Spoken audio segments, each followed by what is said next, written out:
The space around Pluto suddenly filled with light. Hundreds of bright flashes appeared as massive ships dropped out of hyperspace and into the solar system. Each ship was enormous, bigger than anything humans had ever built. Their dark metal hulls reflected the distant sunlight as they formed perfect battle formations. On the largest ship, High Admiral HFY stood on his command bridge and looked at the data screens. He was tall and powerful, with 4 arms and skin like dark stone. His uniform showed the symbols of 47 conquered worlds. "Status report," he commanded in his deep voice. 200 ships ready for combat. "Sir," replied his second-in-command Commander Zilnoth, 50,000 warriors prepared for ground assault. "All weapons systems active," HFY nodded. This would be conquest number 48.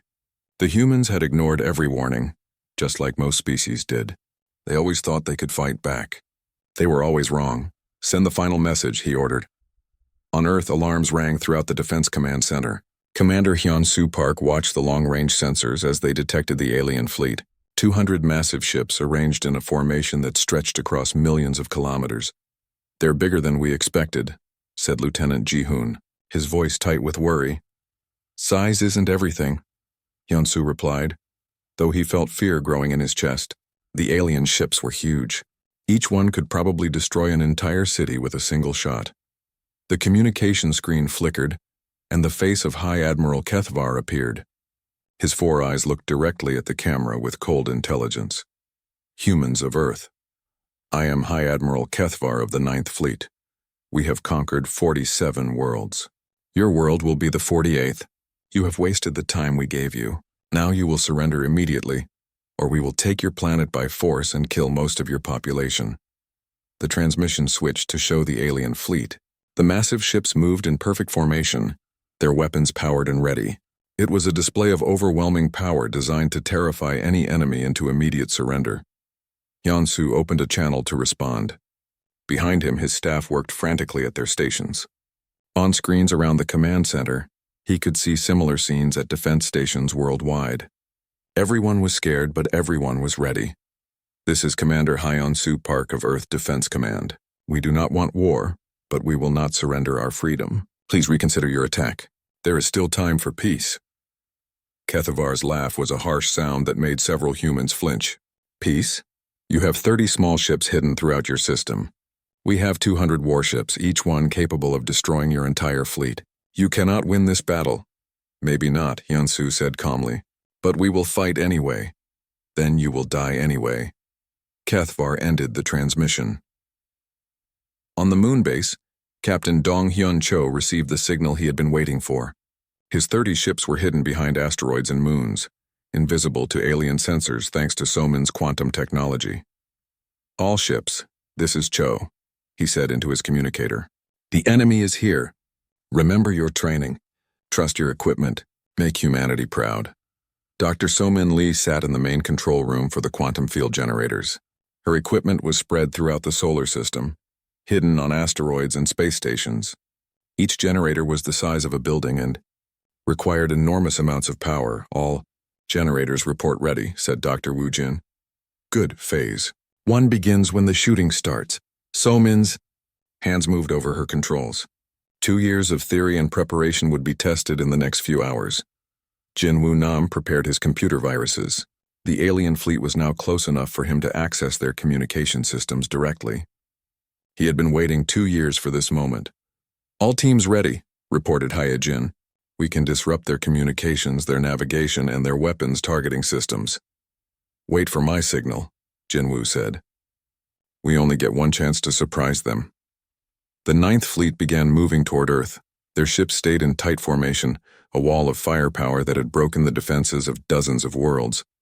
High Admiral HFY watched the tactical displays with satisfaction. The humans had only 30 ships, and they were spread out across the system. This would be over quickly. "Sir," said Commander Zilnoth, "we're detecting some unusual energy readings from various locations in the system." "What kind of readings?" "Unknown. Our sensors can't identify the source." HFY wasn't concerned. Primitive species often had technology that seemed strange until you understood it. Ignore it. Begin the attack. Captain Dong-hyun received the signal from Earth Command. The alien fleet was moving into the inner system. It was time. All ships activate quantum systems and prepare for combat. Throughout the solar system, 30 human ships suddenly appeared as if from nowhere. They had been hiding in the spaces between normal reality, invisible and undetectable. Now they dropped back into normal space, their quantum drives allowing them to move in ways that alien physics couldn't explain. The first human ship appeared directly behind the alien formation. Before the hegemony sensors could react, it fired a spread of missiles and then vanished again, jumping back into quantum space. What was that? Kethvar demanded. Unknown, sir. A ship appeared, fired weapons, and disappeared. Our sensors lost it completely. Another human ship appeared, this time in the middle of the alien formation. It fired at 3 different targets and vanished before return fire could reach it. Then another appeared on the opposite side of the fleet. Commander Zilnoth studied the tactical displays with growing confusion. Sir, their ships are moving in patterns that should be impossible. They're appearing inside our formation and disappearing before we can target them. Then target them faster. Kethvar roared, but the human ships were everywhere and nowhere. They would appear, fire their weapons, and vanish before the massive alien guns could lock onto them. It was like fighting ghosts. Jinwoo activated his viruses. Suddenly, alien ships began receiving false orders. Their navigation systems showed incorrect positions. Their weapons targeting computers started malfunctioning. Sir, we're getting reports of system failures throughout the fleet, Zilnoth reported. Impossible. Our technology is superior to theirs. Nevertheless, sir, 17 ships report communication problems and 9 ships have lost weapons targeting. The battle became chaos. Human ships appeared and disappeared like phantoms, striking at the alien fleet from impossible angles. The mighty Ninth Fleet, which had never lost a battle, found itself unable to effectively fight back against an enemy they could barely see. Captain Dong Hyun's ship appeared directly above High Admiral Kethvar's flagship.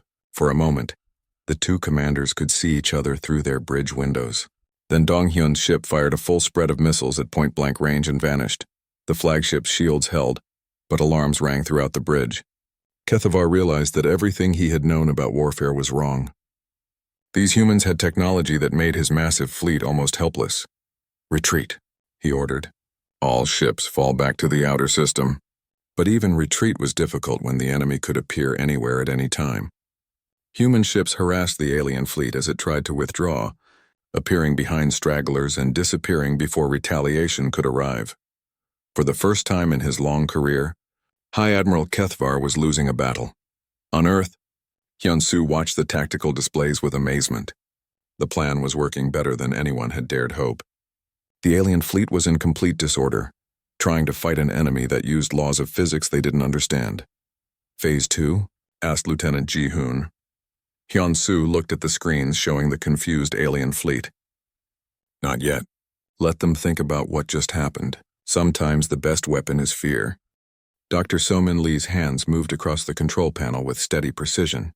Around the solar system, quantum field generators that had been hidden for months began to activate. These machines were her greatest achievement and her most dangerous gamble. Power at 90% and rising, reported Dr. Woo Jin from his station. All generators responding normally. Field coherence. Stable across all points. The mathematics are holding. So-min took a deep breath. What she was about to do had never been attempted on this scale. The theory said it would work, but theory and reality didn't always agree. Activate the quantum prison, she ordered. High Admiral Kethvar felt the change before his instruments detected it. The space around his fleet began to feel different, as if reality itself was becoming unstable. His skin, sensitive to energy fields, tingled with warning. What's happening? He demanded. Commander Zilnoth stared at his instruments in confusion. Sir, our sensors are detecting massive quantum distortions throughout this region of space. The fields are impossible. Impossible how? The energy readings are off our scales.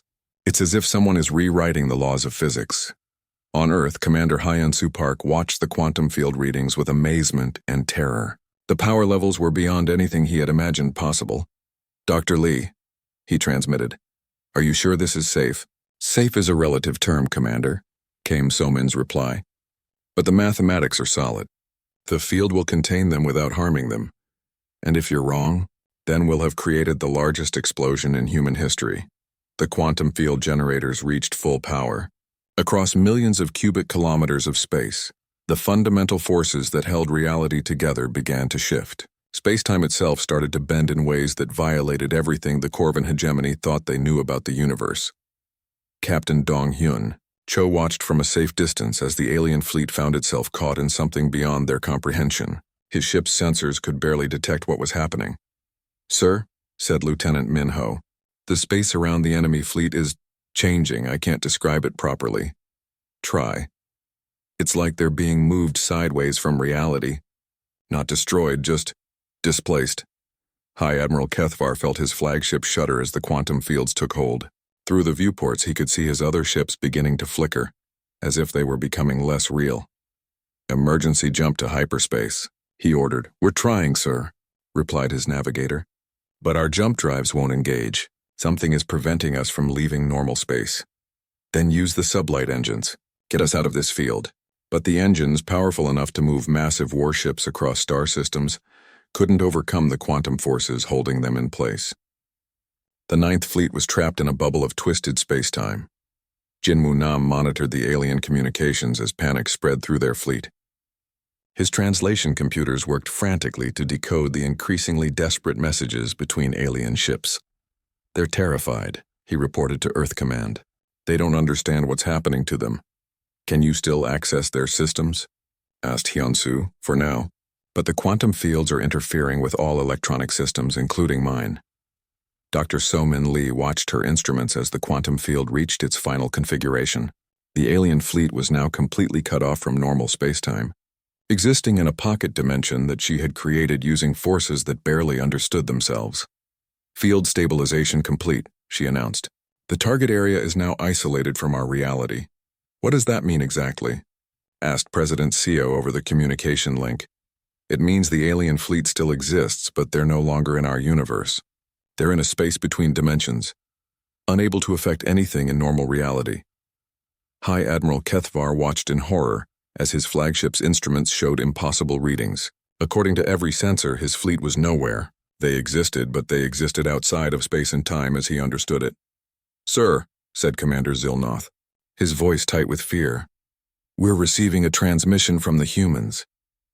The main screen flickered, showing Commander Hyun-Soo Park in Earth's Defense Command Center. Behind him, human technicians worked at stations that monitored the greatest military achievement in their species' history. "High Admiral Kethvar," Hyun-Soo said calmly, "your fleet has been removed from normal spacetime. You and your 50,000 crew members are alive and unharmed, but you are now in a quantum prison of our creation." Kethvar found his voice. "What do you want?" "The same thing we wanted from the beginning. Peace. Your fleet will remain in quantum isolation until the Corvin hegemony agrees to leave our system and never return. You cannot hold us here forever." "Actually, we can. Time moves differently in your current location. From your perspective, only hours will pass, but years could go by in our universe. We have all the time we need." The transmission ended, leaving Kethvar alone with the realization that his mighty fleet had been defeated not by superior firepower, but by science so advanced it seemed like magic. President Mi Young-seo addressed the people of Earth for the first time since the crisis began.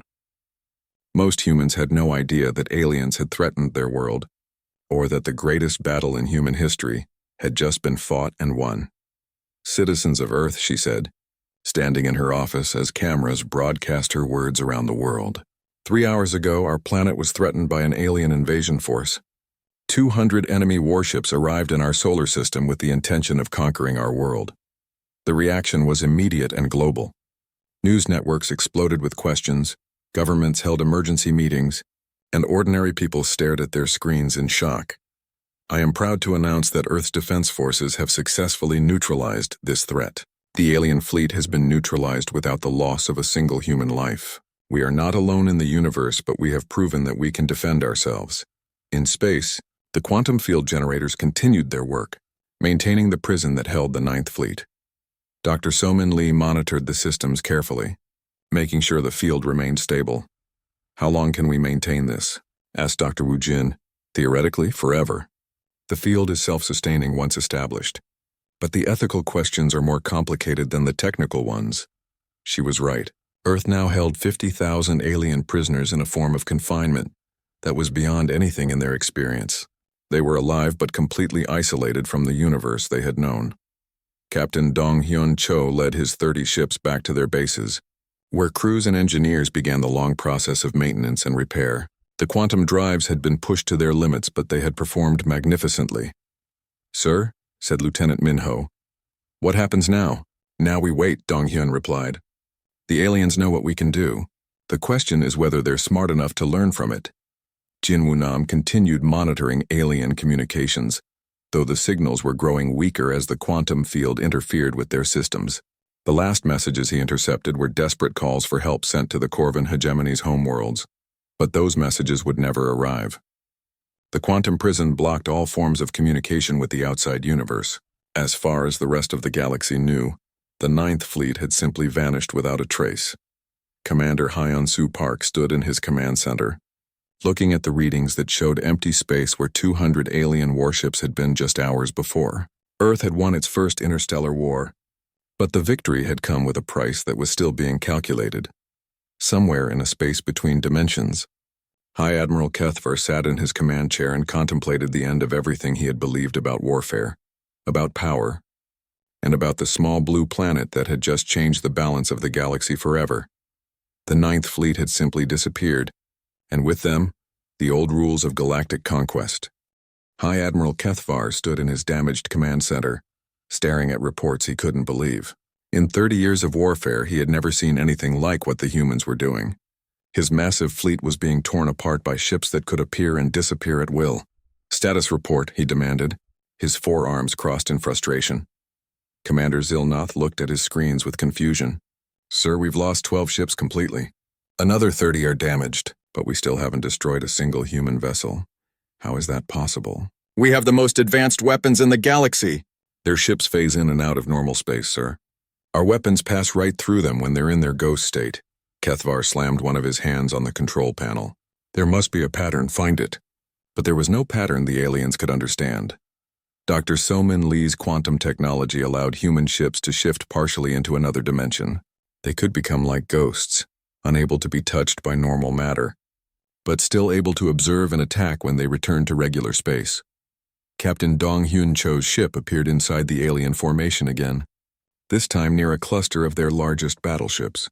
His weapons officer, Lieutenant Minho, had learned to fire the instant they phased back into normal space. "Target the ship on the left," Dong-hyun ordered. Full missile spread. The human ship fired its entire load of missiles, then immediately jumped back into quantum space. The aliens tried to return fire, but their massive plasma cannons hit empty space where the human ship had been moments before. "Ghost leader to all units," Dong-hyun transmitted to his fleet. "The enemy is getting frustrated. They're starting to make mistakes. Press the advantage." Throughout the solar system, human ships continued their impossible dance. They would appear behind alien vessels, fire at their engines or weapons, and vanish before retaliation could arrive. The mighty Ninth Fleet found itself helpless against an enemy that refused to fight by the rules of normal warfare. Jin Woo-nam's computer viruses were making the situation worse for the aliens. From his control center on Earth, he watched as confusion spread through their fleet. "Their communication system is falling apart," reported Hee-jin. "Half their ships can't talk to each other." "What about their navigation?" "Even better. I've got 15 ships reporting false position data. 3 of them almost crashed into each other." Jinwoo smiled grimly. "Increase the interference. Make them see enemies where there are none." The viruses began creating false targets on alien sensors. Phantom human ships appeared on their screens, causing alien gunners to waste ammunition firing at nothing. Real human ships used the confusion to attack from unexpected directions. Engineer Young Mi Kang monitored the quantum systems from her station on the moon. The technology was working perfectly, but she could see the strain it was putting on the ship's crews.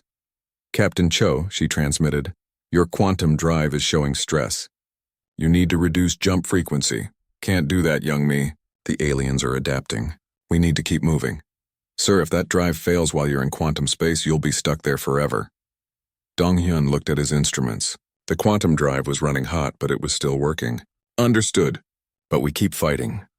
Dr. So-min Lee watched the battle from her control room, her hands moving constantly over the quantum field controls. Each time a human ship jumped into quantum space, her generators helped guide them safely back to normal reality. "Dr. Lee," said Wu Jin, "the energy requirements are enormous. We're drawing power from the entire planet." "Then we need to end this quickly," she replied. "How are our ships holding up?" "All 30 ships still operational, but the quantum drives are being pushed to their limits." High Admiral Kethvar tried desperately to find a way to fight back. His fleet's massive guns were useless against enemies that could become incorporeal at will. His advanced shields couldn't stop weapons fired from inside his own formation. "Sir," said Zilnoth, "perhaps we should withdraw and request reinforcements." "The Ninth Fleet does not retreat," Kethvar roared. "We will find a way to destroy these ghosts." But his fleet was falling apart. Ships collided as their navigation systems fed them false information. Weapons fired at phantom targets while real enemies struck from blind spots. Communications broke down as Jin Wu's viruses spread through their networks. Captain Dong Hyun saw the confusion in the alien fleet and decided to take a bigger risk. Instead of hit-and-run attacks, he began coordinating his ships for a major assault. "All units, this is Ghost Leader. Form up for Pattern 7. We're going to hit their command ship." 30 human vessels appeared simultaneously around Kethvar's flagship. They materialized in a perfect sphere, surrounding the massive alien vessel from every direction. For a moment, the space around the flagship blazed with weapons fire as all 30 ships fired at once. The flagship's shields flared and overloaded. Explosions rippled across its hull as missiles and energy beams found their targets. Alarms screamed throughout the bridge as systems failed. "Shields down," reported a technician. "Hull breaches on decks 7 through 15. Kethvar watched in horror as the human ships vanished again, leaving his flagship crippled and burning. For the first time in his career, he felt something he had never experienced before. Fear. "All ships," he transmitted on emergency frequencies. "Fall back to defensive positions." "Repeat, fall back." But the retreat was a disaster. Human ships appeared among the fleeing aliens, attacking their engines and forcing them to stop. Ships that tried to help their damaged companions found themselves under attack from invisible enemies. Jinwu's final virus activated, causing the alien fleet's identification systems to malfunction. Several alien ships began targeting each other, thinking they were human vessels. The confusion was complete. Dr. So-Min Lee monitored the battle and made her decision. "Wu Jin, prepare the final phase. It's time to end this. Are you sure, Doctor? We've never tested the large-scale quantum field on living targets. The math is solid, and we're running out of time. Our ships can't keep this up much longer." Throughout the solar system, massive quantum field generators began building up power. These were So-Min's secret weapons, machines that could create quantum effects on a scale never before attempted. Commander Hyeon-Soo Park received the signal from So-Min's team. "All human ships, this is Earth Command. Prepare for final phase. Return to safe positions immediately." Captain Dong-hyun ordered his fleet to withdraw. The 30 human ships jumped to quantum space one last time, appearing at safe distances from the alien fleet. They had done their job. Now it was time for Dr. So-Min Lee to do something that would change warfare forever. High Admiral Kethvar tried to reorganize his fleet, but it was too late. His ships were scattered, damaged, and demoralized. Half of them couldn't communicate with each other, and the other half were seeing phantom enemies on their sensors. "Sir," said Commander Zilnoth, "we should consider surrender. We've lost too many ships." For a moment, Kethvar considered it. The humans had proven they could fight in ways he had never imagined. But the Ninth Fleet had never surrendered in its history. "No," he said finally. "We regroup and—" He never finished the sentence. Dr. So-Min Lee activated her quantum field generators, and something impossible began to happen to the alien fleet. The laws of physics around 200 alien ships began to change in ways that would haunt Kethvar's nightmares forever. Dr. So-Min Lee had not slept for 3 days. Her laboratory deep under Tokyo was filled with equations that covered every wall. Numbers and symbols that most people couldn't understand showed her the secrets of space and time. "It should work," she said to her assistant, Dr. Wu Jin. "The math is solid, but we've never tried anything this big before." "What exactly are you planning?" Wu Jin asked, looking at the complex diagrams. "We're going to make our ships invisible, not just to their eyes, but to their sensors, their weapons, everything." So-Min pointed to a section of equations. "By shifting our ships slightly out of normal space, we can move through their attacks without being touched." On the moon, Captain Dong-hyun Cho watched as workers built ships unlike anything humans had made before. These weren't the big, heavy warships that most people expected. Instead, they were sleek and fast, built with new materials that Somin's team had developed. "How many do we have ready?" he asked engineer Youngmi Kang. 30 ships so far, she replied. Small crews, advanced computers, and equipped with Dr. Lee's new systems. They're not as big as alien ships, but they're much faster. Will 30 be enough against their fleet? Youngmi smiled. Size isn't everything, Captain. These ships can do things the aliens have never seen before. Meanwhile, in a secret facility in Switzerland, Jin Woo Nam sat in front of dozens of computer screens. He was Earth's best spy, and for the past 2 years he had been listening to alien communications that the hegemony thought were secure. "Sir," said his assistant, Hye Jin, "we've mapped their entire command structure. We know which ships carry which weapons, who their commanders are, and how they like to fight." Jin Woo nodded. "What about their weaknesses?" "They're very confident. Maybe too confident. They always attack the same way because it has always worked for them. They don't expect anyone to fight back effectively." "Good. Overconfidence can be a weapon if we use it right." In space stations around the solar system, teams of engineers worked to install Somin's new equipment. The quantum field generators were huge machines that could bend space and time in small areas. Nobody except Somin really understood how they worked, but the tests had been promising. "Are you sure this won't hurt our own ships?"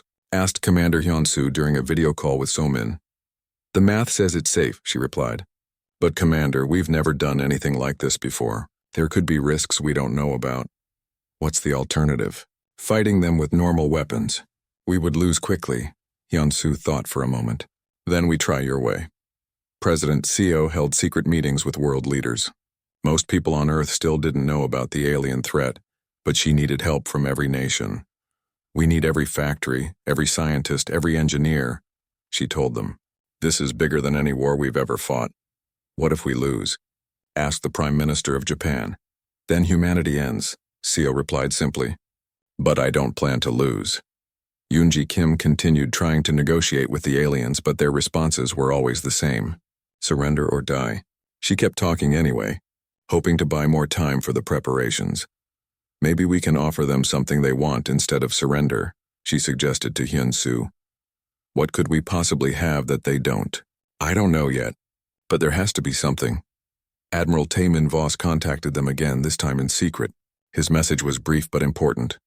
"The Ninth Fleet left Corvin space yesterday. High Admiral Kethvar is commanding personally. He has never lost a battle. 200 ships, 50,000 warriors. They will arrive in 18 days. I'm sorry." In her laboratory, Somin worked even harder. The quantum equations were incredibly complex, and one small mistake could destroy everything they were building. "Dr. Lee," said Woo Jin, "you need to rest." "I'll rest when the aliens are gone," she replied. "Right now I need to figure out how to make 200 enemy ships disappear." The secret shipyards on the moon worked constantly. Workers built ships using new designs that combined human creativity with alien technology that Jinwoo had stolen from their communications. Each ship was different, designed to confuse the enemy. Captain Dong-hyun trained with his new crews. Most of them were young, volunteers who had joined when they learned about the alien threat. "Sir," asked Lieutenant Minho, "what are our chances?" "Honestly, I don't know," Dong-hyun replied, "but we're going to give them the biggest surprise of their lives." Youngmi's teams installed the quantum systems on each ship. The technology was so new that they were still learning how to use it properly. "Remember," she told the crews, "when you activate the quantum jump, you'll feel strange for a few seconds.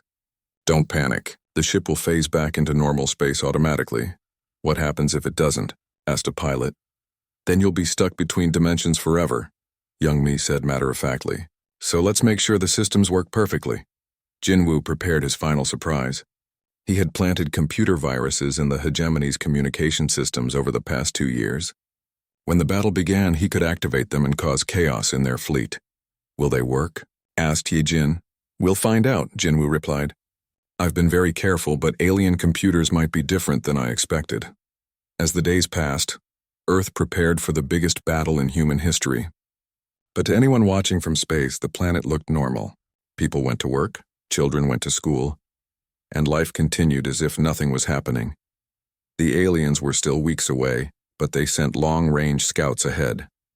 These small ships watched Earth from a distance, trying to learn about human defenses.